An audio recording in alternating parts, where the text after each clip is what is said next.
तुम्हाला आयुष्यात काहीतरी करून दाखवायचं असेल, तशी जिद्द जर तुमच्यात असेल, तर सर्वात आधी वेळेचा जास्तीत जास्त सदुपयोग कसा करून घ्यायचा हे शिकणं तुमच्यासाठी फार गरजेचं आहे. आणि आजच्या भागात आपण जे पुस्तक बघणार आहोत त्या पुस्तकात वेळेचं व्यवस्थापन म्हणजेच टाइम मॅनेजमेंट कसं करायचं आणि वेळेचा सदुपयोग कसा करून घ्यायचा हे सांगणारे काही सिद्धांत आढळतात. त्या काही सिद्धांतांपैकी मला अतिशय महत्त्वाचे वाटलेले आणि मी स्वतः फॉलो करत असलेले 5 सिद्धांत आज मी तुमच्याशी शेअर करणार आहे. त्यामुळे व्हिडिओ शेवटपर्यंत नक्की बघा. नमस्कार, मी ऋतुजा. पुस्तकामृत या आपल्या युट्यूब चॅनलच्या नवीन भागात तुम्हा सर्वांचं मनपूर्वक स्वागत. टाइम मॅनेजमेंट या पुस्तकात सुरुवातीलाच असं म्हटलंय की जसं heart attack, cholesterol, high blood pressure, त्याच्यानंतर डायबिटीज या जशा आधुनिक समस्या आहेत, तसंच वेळेचा अभाव ही सुद्धा आधुनिक समस्या बनली आहे. अगदी खरंय. पण आता या समस्येवर उपाय शोधायचा म्हणजे नक्की काय करायचं, तर वेळेचं योग्य नियोजन आणि आहे त्या वेळेचा योग्य तो सदुपयोग करून घेणं हेच आपल्या हातात आहे आणि तेच आपल्याला हे पुस्तक शिकवतं. तर आता आपण पुस्तकात सांगितलेले काही सिद्धांत बघूया. पुस्तकात सांगितलेला आणि मी फॉलो करत असलेला पहिलाच सिद्धांत असा आहे की वेळेचं लॉगबुक ठेवणं.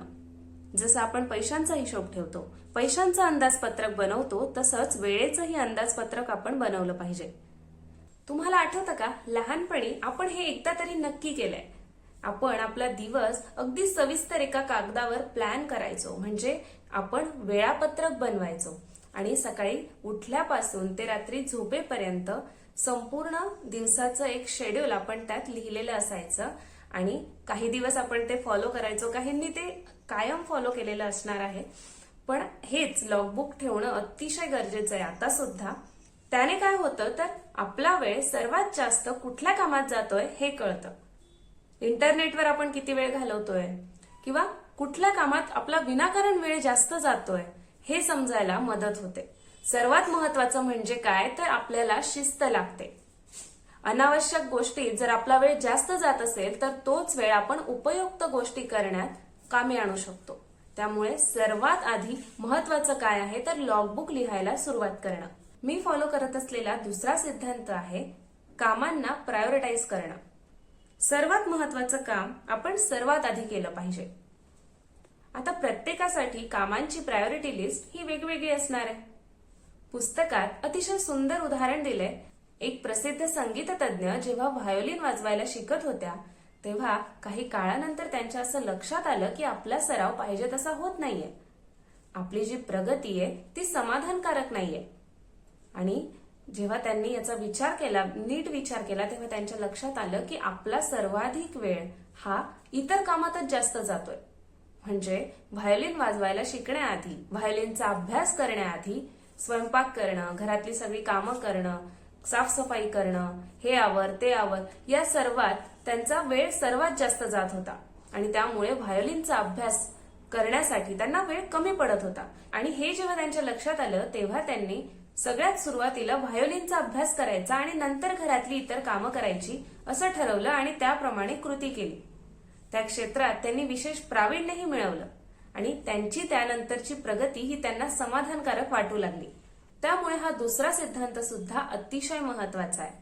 कामांना प्रायोरिटाईज करणं हे फार महत्वाचं असतं आणि आपण सर्वांनी ते फॉलो करायलाच हवं.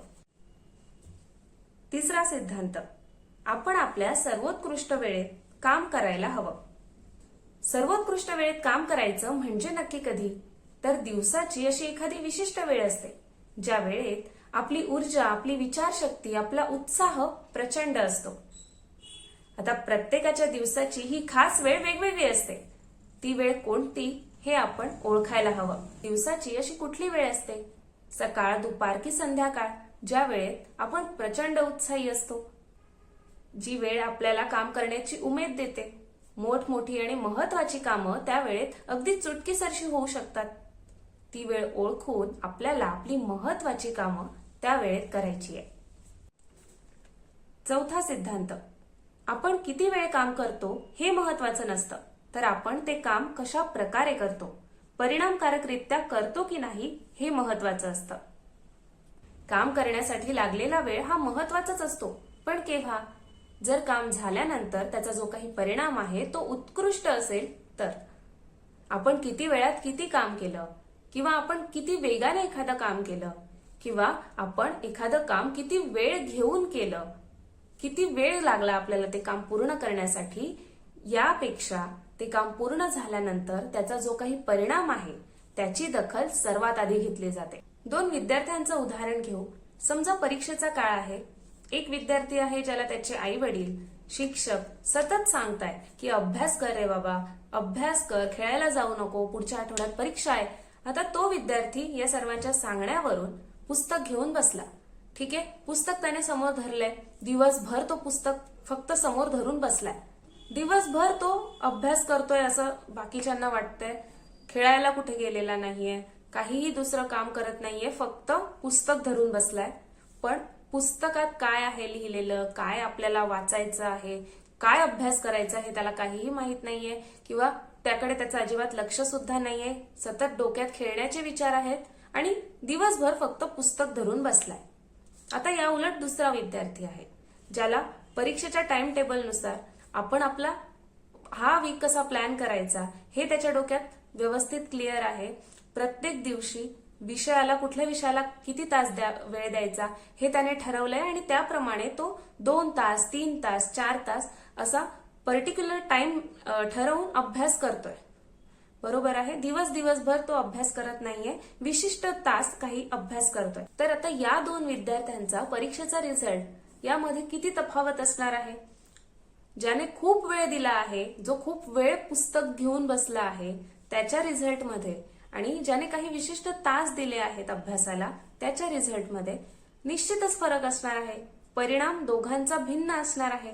इथे सुद्धा हे लागू होतं की आपण अभ्यास किती वेळ करतो यापेक्षा तो अभ्यास आपण कसा करतो, मन लावून करतो की नाही, इफेक्टिव्हली आपण तो अभ्यास करतो की नाही हे बघणं फार गरजेचं असतं. तर असा हा 4था सिद्धांत, ज्यामध्ये वेळेच्या नियोजनाबरोबरच आपण काम केल्यानंतर त्याचा परिणाम काय असणार आहे याची दखल घ्यायला सुद्धा हा सिद्धांत आपल्याला शिकवतो. 5वा सिद्धांत, चालढकल न करणं. वेळेच्या नियोजनातला सर्वात मोठा अडथळा म्हणजे आपण करत असलेली कामांची टाळाटाळ किंवा चालढकल. चालढकल कधी केली जाते? तर जेव्हा आपल्याला ते काम कंटाळवाणं वाटत असतं तेव्हा. समजा एखादं अगदी बोरिंग काम आहे, ते करायला सुद्धा कठीण वाटतंय आणि कधी संपणार आहे ते काम, कधी पूर्ण होणार आहे हे सुद्धा निश्चित नाहीये, तेव्हा आपण चालढकल करायला सुरुवात करतो. कॉलेजमध्ये असताना किंवा शाळेत असताना एखाद्या विषयाच्या अभ्यासाबाबत आपण अशी चालढकल केलेली असते. समजा एखादा नावडता विषय आहे किंवा कठीण वाटतोय तो अभ्यासायला, तर त्यावेळेस आपण अशी टाळाटाळ किंवा त्या विषयाचा अभ्यास नाही करायचा, कधीतरी नंतर करू, अशी चालढकल आपण त्यावेळेत केलेली असते. काहीही कारण असो चालढकल करण्याची, ती सगळी कारणं आपण सर्वात आधी दूर करायला हवी आणि आजचं काम आजच करायचंय असा निश्चय करायला हवा. एखादी गोष्ट पक्की मनाशी ठरवली, तसा निश्चय जर केला तर जे करायचंय ते साध्य होऊ शकतं. म्हणूनच चालढकल करण्याची सवय जर मोडायची असेल तर सर्वात आधी काय गरजेचं आहे, तर आपण तसा निश्चय केला पाहिजे आणि मग त्यानंतर तशी कृती. तेव्हाच आपल्याला वेळेच्या वेळी कामं पूर्ण करण्याची सवय लागेल, शिस्त लागेल आणि चालढकल करण्याची सवय आपली कम्प्लिटली मोडेल. आपण काम त्यानंतर अर्ध्यावर टाकणं सोडून देऊ आणि आपल्या वेळेचं व्यवस्थापन इतक्या छान पद्धतीने होत जाईल की आपल्याला काम पूर्ण झाल्याशिवाय स्वस्थच बसवणार नाही. तर असे हे 5 सिद्धांत मला अतिशय महत्वाचे वाटले होते जेव्हा मी पुस्तक वाचलं होतं. तुम्ही सुद्धा पुस्तक वाचून तुम्हाला कुठले सिद्धांत फॉलो करावेसे वाटतात हे बघा, मुद्दे काढा आणि त्याप्रमाणे तुमच्या वेळेचं नियोजन, तुमच्या वेळेचा सदुपयोग कसा करायचा हे शिकून घ्या. व्हिडिओ तुम्हाला कसा वाटला हे लाईक व कमेंटद्वारे नक्की कळवा आणि जर तुम्ही या चॅनलवर नवीन असाल तर चॅनलला सबस्क्राईब करायला विसरू नका. भेटूया पुढच्या भागात एका नवीन पुस्तकासह. धन्यवाद.